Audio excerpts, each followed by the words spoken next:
morning to you. I'm Jeff Slakey, and I'm happy to have in studio with me Lisa Rozmyn with the Washington Stormwater Center. She's the Business Stormwater Program Manager. We're going to talk about the Kennedy-Goldsboro Watershed. Good morning. Good morning. Thanks for being here. Thanks for having me. This is a really cool deal. I was looking at the website earlier this morning to get things ready for our conversations today.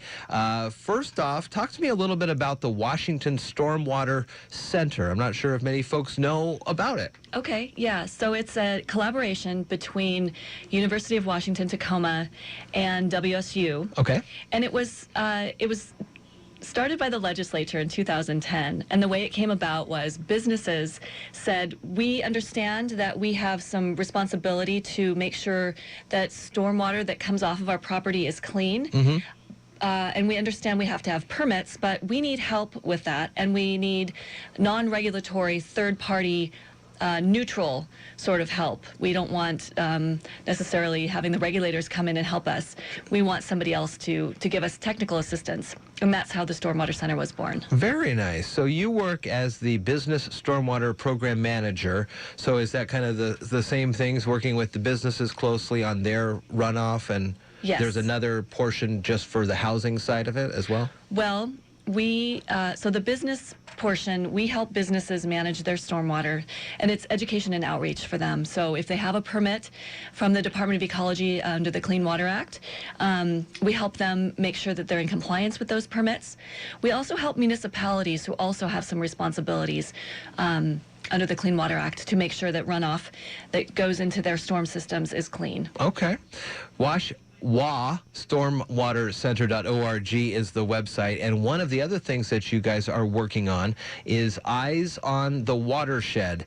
And first off, what is a watershed, and why do we need to put eyes on it? Okay, so a watershed is basically an area where all the water runs to a common or to one area. Okay. So one stream or a number of streams that run together in a certain area. Okay. And then Eyes on the Watershed, the program? The Eyes on the Watershed program came about because people know or hear that there's pollution in their watershed or pollution in their streams, but you can't really see the pollution a lot of times. If it's in the water, if it's bacteria, or if it's something called dissolved oxygen, or if it's a temperature problem, you can't really see that issue. We know it's there because we do water quality sampling and analysis, so we know that there's problems in the streams and rivers and Puget Sound.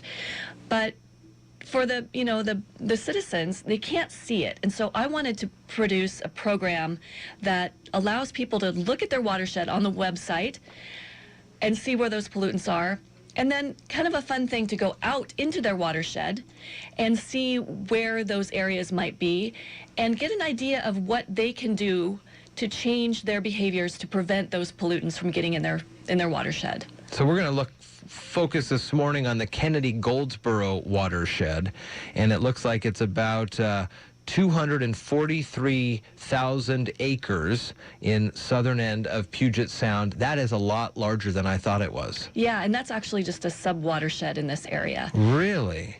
So it looks as if it's a large portion of the city of Shelton and runs up near Kennedy Creek and the county line. Is that right? That's all parts correct. of that?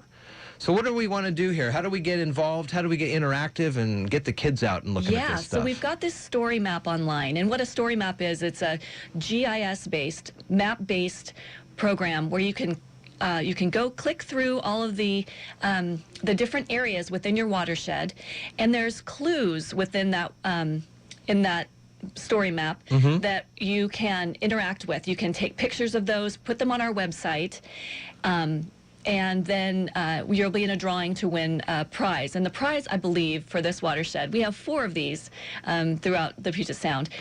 This watershed is a gift card to one of the local businesses. Oh, wonderful.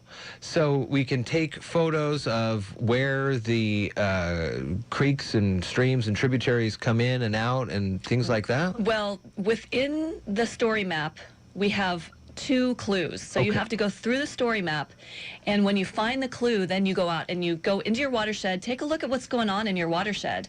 That was one of the things I really wanted to do, was get people out.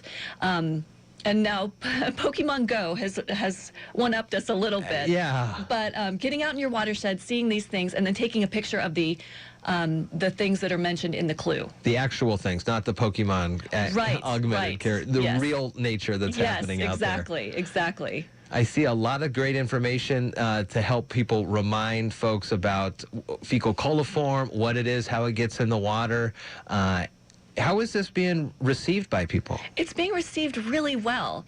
You know, people want to get out sometimes and see what's going on, and they want to understand, what is this pollution? Where is it coming from? And how can I be a part of that solution? If you were to go to each of the spots on this, I know you're looking for clues to go to specifics, but if you were to take the time to go to all of these maps and sections, that's a couple day trip. Maybe not even that long. Okay. You know, you could probably do it in half a day. Getting to see all the great things. So it is on the Eyes of the Watershed section of the Washington Stormwater Center's website. We'll post the links on the website, on our site later this morning after we get off the air. But you did mention that there were 4 watersheds around these parts. Yes. Do you know what are the other ones around here? That is an excellent question. We are doing the Chambers Clover, which is up near Lakewood and Tacoma, and the Chambers Clover watershed. The Puyallup White, which is in Tacoma. It drains all the way down to the tide flats in Tacoma. Let's see. Looks I'm like drawing a blank. I'm so that's sorry. fine. The Nisqually one is one Yes, as the well. Nisqually. And then the Deschutes one. Yes, so the Deschutes in Olympia. So they're all kind of close to each other, but do they all have They do. something unique to them all? Very unique, yeah. I mean, unique in terms of land use. The Deschutes is more urban, down in the at the base of the watershed. Yeah. So it's more, it drains into to Bud Bay. Yeah, so it's more urban. But they all have the same basic problems: fecal coliform, too high of temperature in the creeks, dissolved oxygen problem, so that there's not enough oxygen in the water for the fish to live. And so those common kinds of things that are caused by stormwater pollution a lot of times are those common elements. And finally, talk to me a little bit about the Washington Stormwater Center YouTube channel. You have a lot of good information? Yes, we have some great videos and some great information on there. Anything from treatment of stormwater, how to treat those pollutants, things for businesses, things for municipalities, lots of information about low-impact development, which is like rain gardens and bioretention and permeable pavements and that kind of thing. Very nice. Washington Stormwater Center, WA, stormwatercenter.org is the website, and from there you can find a lot of information for municipalities, businesses, and fun things for folks to do. And you're seeing a lot of families and kids getting out there on these eyes on the watershed. Very nice. Lisa Rozmyn is on the air with me right now for the Washington Stormwater Center. She's a business stormwater program manager. We're talking about the Eyes on the Watershed story map. Thank you so much for coming on this morning. Thank you so much for having me. Putting your eyes on this for us. Thanks. It's 8:26 at iFiber One News Radio. Family-owned